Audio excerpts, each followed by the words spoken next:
العالمين والصلاة والسلام على رسوله الكريم وعلى آله وصحبه وسلم تسليما كثيرا.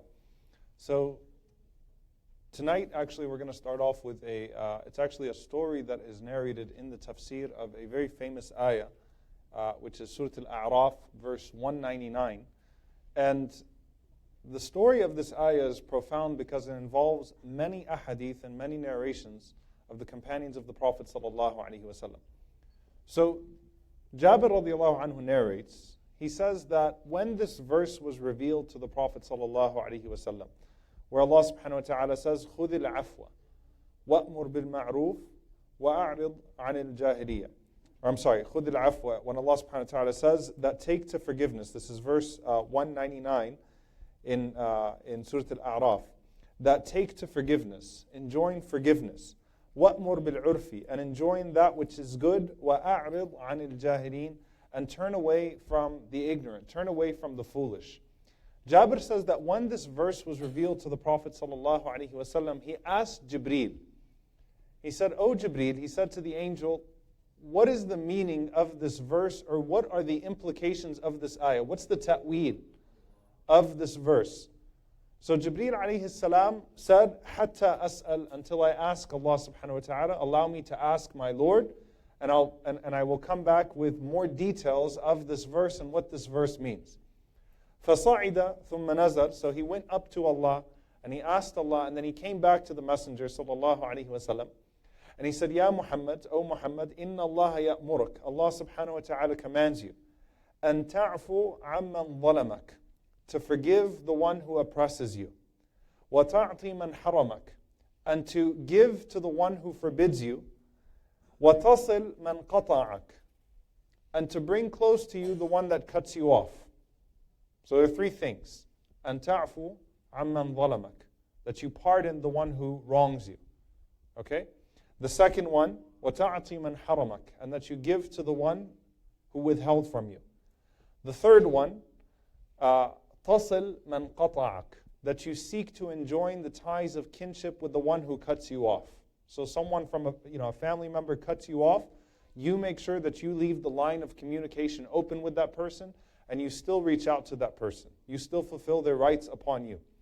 So the Prophet ﷺ, when he heard this, he stood up amongst the people and he says, أَلَا أَدُلُّكُمْ عَلَى أَشْرَفِ أَخْلَاقِ الدُّنْيَا وَالْآخِرَةِ. The Prophet ﷺ said to the companions, "Shall I not guide you to the most noble of characteristics, the most noble of traits in this world and in the hereafter?"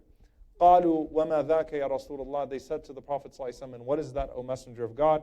He said, تَعْفُوا عَمَّنْ ظَلَمَكَ, that you forgive or you pardon the one who wrongs you, وَتَعْطِي مَنْ حَرَمَكَ, and you give to the one who withholds from you, وَتَصِلْ مَنْ قَطَعَكَ, and you enjoin the ties of kinship with the one who cuts you off. This is a very difficult hadith because it sounds amazing when you're giving this advice to somebody else. And it is practically impossible when you are the one being given this advice.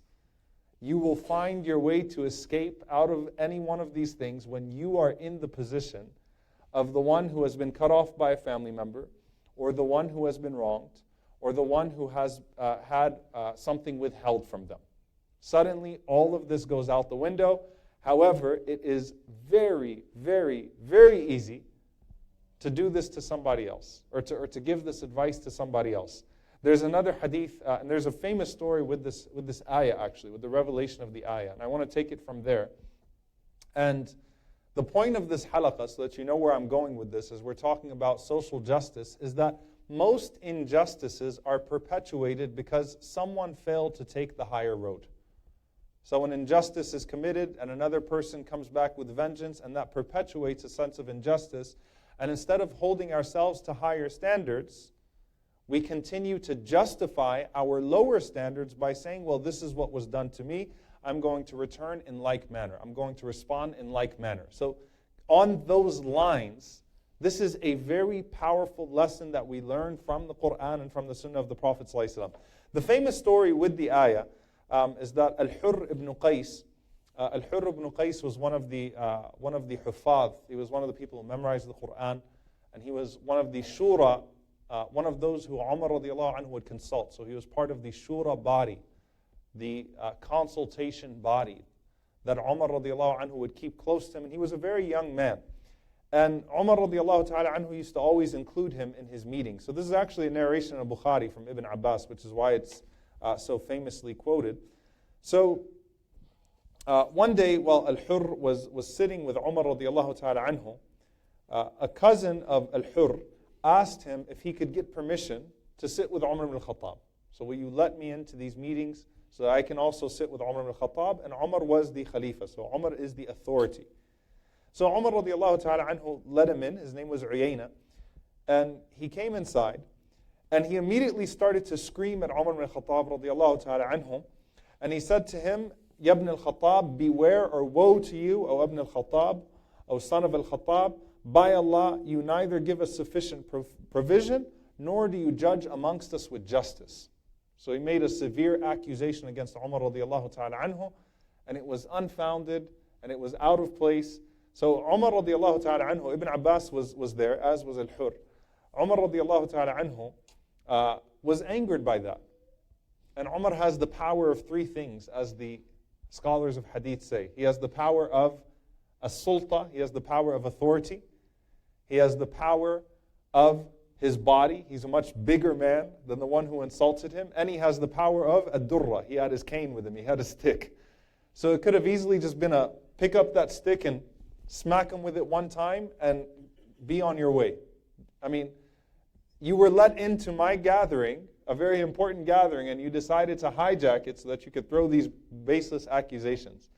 Al-Hurr, as he saw the anger of Umar al-Khattab radiallahu ta'ala anhu, he said to Umar radiallahu ta'ala anhu, he said, Inna Allah ta'ala qala li nabiyhi sallallahu alayhi wa sallam. Allah said to His Messenger sallallahu alayhi wa sallam, khudh al-afwa, that hold to forgiveness, wa'mur bil-urf, and enjoying that which is good, wa'a'rid 'anil jahilin, and turn away from those who are foolish and ignorant. He said, وَهَذَا مِنَ الْجَاهِلِينَ, this is an ignorant man, just turn away from him and ignore him. So Umar radiallahu ta'ala anhu, he observed that, and Ibn Abbas commented, and he said that Umar radiallahu anhu was a person that would always be held by the Book of Allah. Meaning that he was a person who was very conscious and aware of the Quran and of the Book of Allah. So when the Book of Allah is used, Umar radiallahu anhu would observe it immediately. As angry as Umar was, he was immediately subdued by the ayah from the Book of Allah. Right? Suddenly, he stopped. So that's a famous incident we take from that. There's also that Abdullah ibn Zubayr radiallahu ta'ala anhu, and this is in Al-Adab al-Mufrad, which is a famous collection of narrations of good mannerisms and characteristics. That Abdullah ibn Zubayr used to say this on the pulpits when he himself was a Khalifa, when he was in charge. He used to recite this ayah, and he used to say that by Allah, we are commanded by this ayah to accept the character of the people, and I will accept their character as long as I am amongst them. I'm going to observe this ayah as long as I'm amongst the people, because Abdullah ibn Zubayr was someone who frequently had to undergo what Umar radiallahu ta'ala anhu had mentioned. So what does this ayah mean, and how does it set the stage for this discussion? The scholars of Quran, they say that every person that you meet, or every person that you deal with, will likely deal with you in one of two ways, either with ihsan or taqsir. Ihsan is that they will do more than what is asked of them and more than what is required of them. They'll give you more kindness than you deserve, and they'll do more than what you ask of them. And they will go above and beyond for you. Or they will deal with you with deficiency. You're never really going to have someone that's going to deal with you exactly the way that you deal with them. Either you're doing more or they're doing more. Right? So the way that many of the scholars reflected on this ayah is a very beautiful way. That khudh al-afwa, that you are forgiving. You are forgiving to who? The people of taqsir or the people of ihsan? The people of deficiency, taqsir. Wa'mur bil-urfi. But the way you deal with people should be ihsan, excellence. So first and foremost, forgive the natural deficiencies. Forgive the deficiencies that come your way in the way that you deal with people. But your standard for when you deal with the people should be a standard of excellence, ihsan.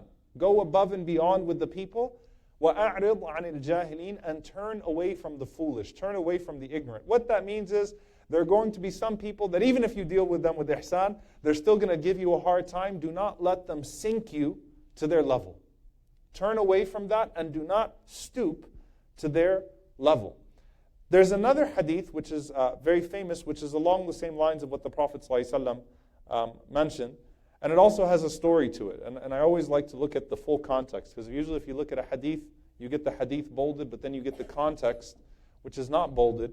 And in this particular hadith, you can see how the companions and how the children of the companions nurtured themselves with the traditions of the Prophet, peace be upon him, in their dealings. So Yusuf ibn Malik al-Makki, this is narrated in Abu Dawood, he says that I used to write the accounts, or I used to trace the bills or the payments that were due to some of the orphans that were under the guardianship of a group of companions or a group of their children, the tabi'een. Meaning there were some orphans that were taken in and they were being taken care of, and they had an allowance or a salary that was assigned to them. So basically I used to do the accounting for that. I used to deliver that money to these orphans, and I used to make sure that everything that they deserved would be delivered to them and that they would not be cheated. So he said that there was one orphan that was cheated by 1,000 dirhams. So the person was supposed to give him 1,000 dirhams, and he cheated him out of that 1,000 dirhams. And the way that it's understood from the hadith is that you have these orphans that used to work, and their guardians would collect on their behalf and then give it to these orphans as well. So this is one way of understanding the way that this hadith is going. So he was cheated out of his 1,000. So basically he said that what I was able to do was I was able to get 2,000 out of him. So I was able to get out of his money 2,000 dirhams. So I went to that orphan, and as I gave it to him, he responded that the Prophet ﷺ said, أَدِّ الْأَمَانَةَ إِلَى مَنْ اتَّمَنَكَ وَلَا تَخُنْ مَنْ خَانَكَ. The Prophet ﷺ says, أَدِّ الْأَمَانَةَ, keep the trust or honor the trust of the one who entrusts you with something, and do not betray the one who betrays you. وَلَا تَخُنْ مَنْ خَانَكَ. Do not betray the one who betrays you. What that means is, what he was saying is that the Prophet ﷺ taught us that just because this person stole from me doesn't mean I can go steal from him and get 2,000. You know what? You're messing with my income or my allowance. I'm going to go and I'm going to take double of what you have. Because the Prophet ﷺ said, honor the trust, addil amana, ila man ittamanak. Someone trusts you with something, then you need to honor that trust and do not betray the one who betrays you. And this is mentioned in many different narrations, and it poses many interesting fiqhi issues of jurisprudence, as well as issues of social justice or social injustice, and how we understand transactions in Islam. Because there are times that the Prophet ﷺ allows a person to take from someone when they are forbidding them from their rights. Very famous incident, when Hind came to the Prophet ﷺ, and she complained to the Prophet ﷺ that my husband, Abu Sufyan, is shahih. He's a cheap man. He's a miser. He doesn't give me what he's supposed to give me. He's not providing for me what he's supposed to provide me. The Prophet ﷺ said to her, what? خُذِي مَا يَكْفِيكِ. Go ahead and take what you need, and for yourself, وَوَلَدِكَ, for you and your child. But the Prophet ﷺ mentioned bil ma'ruf, but do it in a way that's reasonable.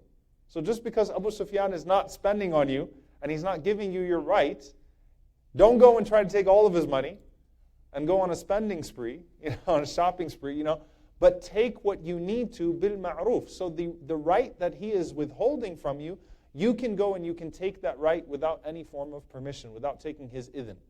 Okay?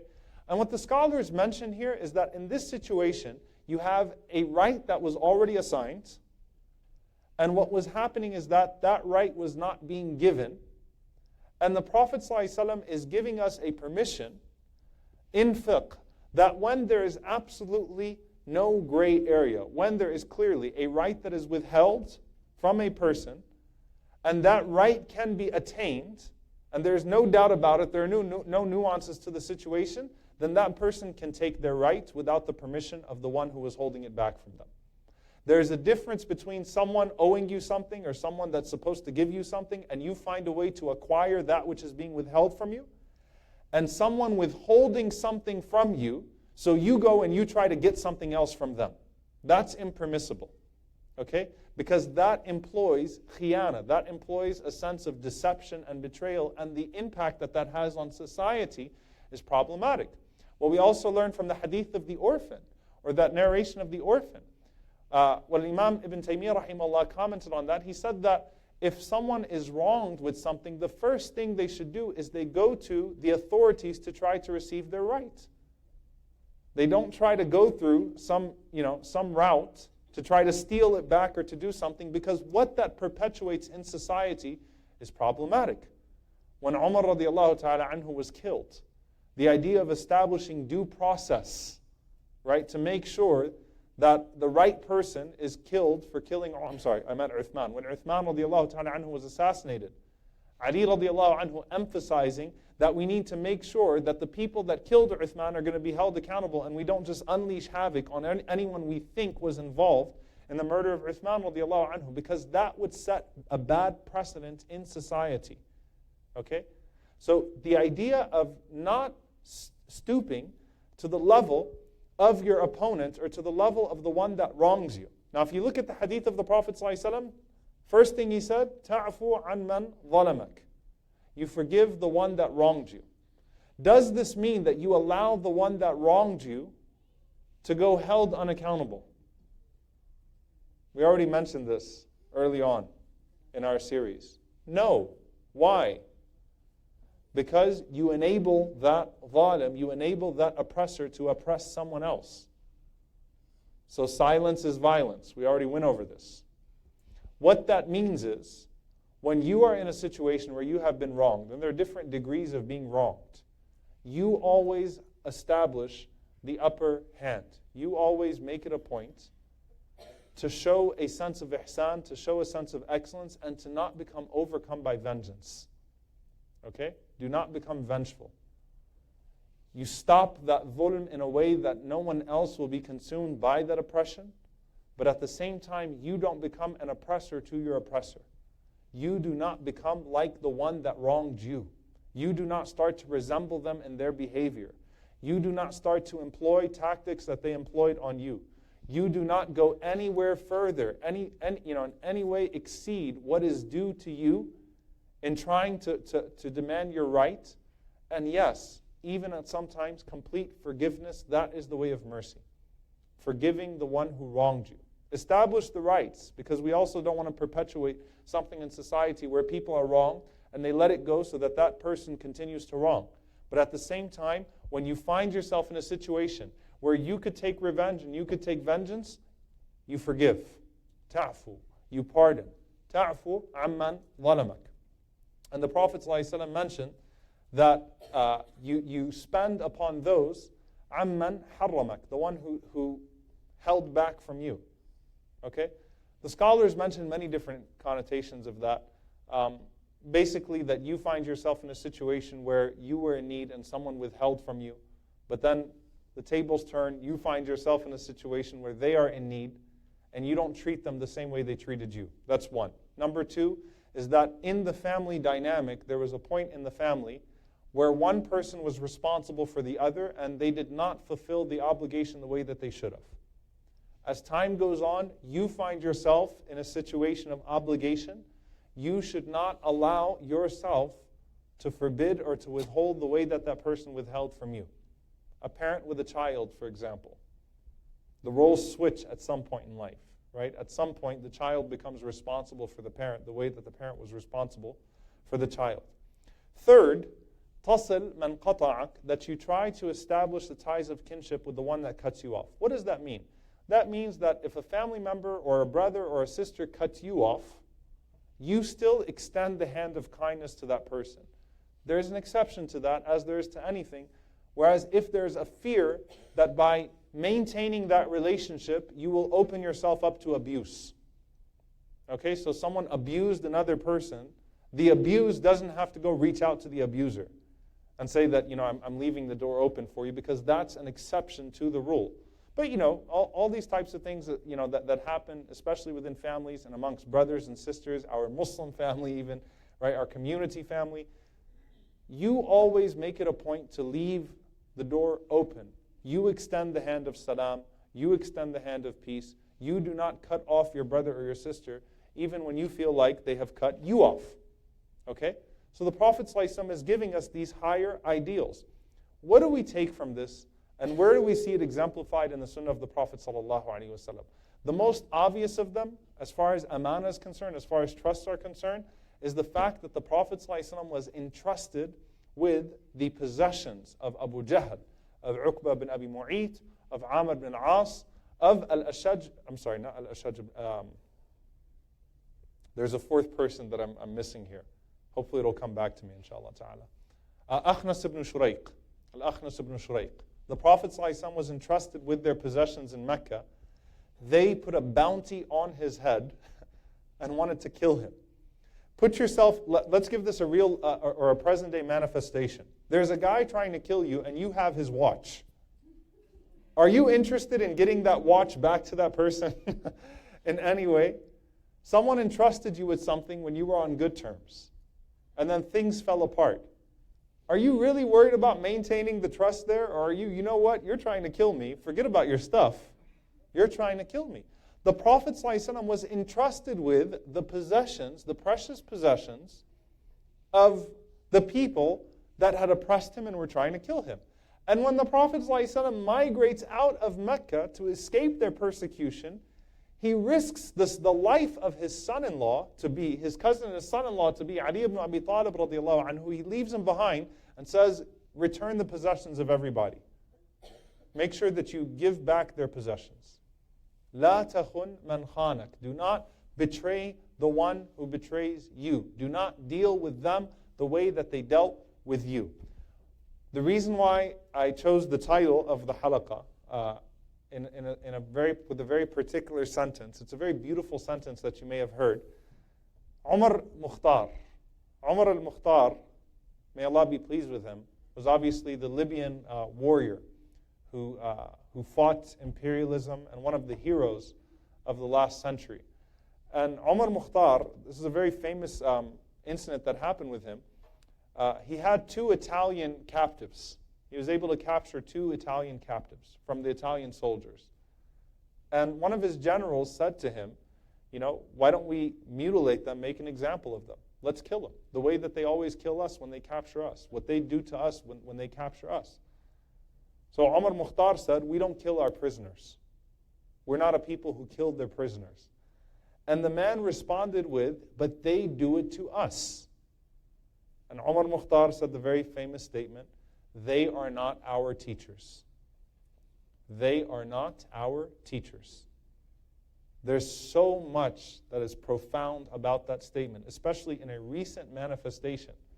They are not our teachers. They mutilate our prisoners. We will not mutilate their prisoners. We don't learn the ethics of war from them. We don't learn the ethics of transactions from people who oppress. We don't learn the ethics of family or anything. They are not our teachers. We will not become like those who wronged us, not on an individual level or on a community level. And that is so easy to do. The rhetoric of a terrorist organization is they kill our children, so we should kill their children. What do their children have to do with it? You become like your enemies. You become like the shaitan of your enemy. In both cases, your shaitan and their shaitan are now in control. And you're out of the picture. They are not our teachers. We learned this from the Prophet ﷺ when he conquered Mecca, when he came back to Mecca, as one in a position of victory. And there's some beautiful things that often get lost in the stories of the seerah, because we just kind of cut to the chase. The Prophet ﷺ conquered Mecca, all the conversations that took place in that process, we leave it. But the Prophet ﷺ, everything that he said had such profound wisdom to it and highlighted so much about his character. So when the Prophet ﷺ walked into Mecca, we know that the Prophet ﷺ said that, those who are man dakhala bayt Abi Sufyan, whoever is in the house of Abu Sufyan, then he's safe. whoever is in their homes, they are safe. The Prophet ﷺ is assuring people of safety as he returns to Mecca victorious. But when the Prophet ﷺ gathers, and he's standing now on a Safa, and all of these people are in front of him, and he is victorious, and he has this army behind him of people, by the way, who have all lost family members to those that are in front of them. So it's not just the Prophet ﷺ who lost Khadija and Abu Talib or Sumayya or these different great companions that were murdered and persecuted in Mecca, or Hamza at the hands of Hind, by the way. Hind, the same woman that came to the Prophet ﷺ and asked her about money and the rights from Abu Sufyan. He didn't tell her, get out of my face, you murdered my uncle. He actually gave her a very lenient, a very merciful response. But all of these people are in front of the Prophet ﷺ, and these are the people that also abused and killed the family members of these companions behind the Prophet ﷺ. And what does he say to them? What do you think I should do with you? Think about that. He asked them the question, like, what do you think I should do with you? You know? And it was asked in the form of a question. What should I do with you? What is the right course of action here? And they know, so they don't even give the Prophet ﷺ like an answer, a real answer. They say, what? You're a noble man, you're a generous man, you're the son of generous people, you're the son of nobles. You know, we can't say to you, well, maybe you should just go get that person and that person, leave us out of it. We didn't have to do with it. You should just take the leaders and you should execute them. Because they knew that they had no answer. But the Prophet ﷺ says to them, اذهبوا فأنتم طلقاء. Go, for you are free. And he recited the words of Yusuf alayhi salam, لا تثريب عليكم اليوم. There's no blame on you today. By the Prophet ﷺ asking them the question, Ibn al-Qayyim rahimahullah says he established the hujjah against them. He established the proof against them. And this is where usuliyun come in. Scholars who actually study the principles by which our jurisprudence is extrapolated. Ibn al-Qayyim rahimahullah said that was important for the Prophet ﷺ to show that the standard is still there. Justice could technically be established where you could be killed and I would be justified. Islamically, morally, and by any human measure, you persecuted people, you ran them out, you pursued them in battle, you killed my family members, you killed their family members. You would assume that when these people come back as a big army, as an overwhelming army, they cause a bloodbath. Right? So he was establishing the hujjah. He's establishing the proof of it. Like, look, this is the standard. You know how these things go. But I'm not going to deal with you with that. Instead, I'm going to choose pardon. So it was not just flowery language. The Prophet ﷺ was establishing the hujjah against them first. He's establishing the proof against them first. Then the Prophet ﷺ was telling them that they will not be dealt with the sword, or they will not be dealt with vengeance. This also happened in a very famous incident. Ghawrath ibn al-Harith, when he saw the Prophet ﷺ laying under a tree, and the Prophet ﷺ's sword was in the tree. I've told this story probably very recently, I think I did. And Ghawrath grabs the sword while the Prophet ﷺ is under that tree and stands on top of him and says, Ya Muhammad, man yamna'uka minni? O Muhammad, who will stop me from killing you? And the Prophet ﷺ said without any fear, Allah. That's it. Allah's going to stop you. Ghawrath was so shocked by the confidence of the Prophet ﷺ and the certainty of the Prophet, like he was not shivering and saying, Allah. He looked at Ghawrath dead in the eyes as the sword is being held on top of him and said, Allah. Ghawrath dropped the sword and walked back. The Prophet ﷺ picked the sword up and got on top of Ghawrath with the sword. And he said, Man yamna'uka minni? Who will protect you from me? Right? For me, it's Allah. Who's going to protect you from me? Ghawrath says, Ya Muhammad, kun khayra akhidh. Be generous in your taking or in your revenge. Don't do it. And the Prophet ﷺ tells him to go free. He established a proof that, look, technically speaking, by any measure, you just tried to kill me. With the words of, Man yamna'uka minni? Who's going to protect you from me? I could have dealt with you with the exact same way. I chose otherwise. Why? You are not my teacher. They are not our teachers. When people deal with us with bad character, they are not our teachers. We should teach them good character instead of having them teach us bad character. When people deal with us in a way that is not befitting to a believer or to a good person, we don't sink to that level. Instead, we defeat their shaitan and defeat our shaitan as well. Okay? Even if that involves the taking back of the rights or the pursuit of justice, which is necessary, so that an oppressor cannot be enabled. We do not sink to the level of those that wrong us, whether it's with their tongue, because if you think about that hadith as well, dhulm is a very broad topic, but that you don't withhold from the one that withheld from you financially. And you don't cut off the one that cuts you off, which is usually a matter of words, right? We do not stoop to their level, and we do not become the people that we hate. That is, of course, the story of triumph throughout our history. The triumph of Salah ad-Din al-Ayyubi rahimahullah ta'ala when he entered into Jerusalem, and he did not deal with the Crusaders or with the people of Jerusalem the way that he was dealt with and the way that the Muslims were dealt with when they entered into Jerusalem. Conventional wisdom was that he's going to mutilate just as they mutilated. He's going to wrong just as they wronged. That his army will rape and carry out all sort of horrific tactics of war because that's what was done to the Muslims. Salah ad-Din decided to do none of that. Not only did he win Jerusalem, he won the hearts of everyone that would hear of Salah ad-Din and his conquest of Jerusalem. He taught them and he gave them an example. He set a standard which is different from the standard amongst the people of that time. Right? So we set different standards for ourselves. We do not allow ourselves to respond in like manner. And there are many different manifestations of this. Many different manifestations of this. But I want to share with you in ending, inshallah ta'ala, and closing, then we'll go to our questions. And this really resonated with me. And I want you to think about this very deeply. Okay? And I hope, inshallah, this keeps you thinking for the entire night, because it should keep you thinking for the entire night. Ibn al-Qayyim rahimahullah mentions that sometimes you find yourself in a situation where someone wronged you, or someone was took something from you, or someone berated you, or something happened between you and someone else, and you have no idea, how did this happen? Why did this happen? I don't understand. Right? Now obviously the qadr is with Allah, the decree is with Allah subhanahu wa ta'ala. But the way you start to process it is, you start to ask yourself, did I do anything to that person to deserve that back from that person?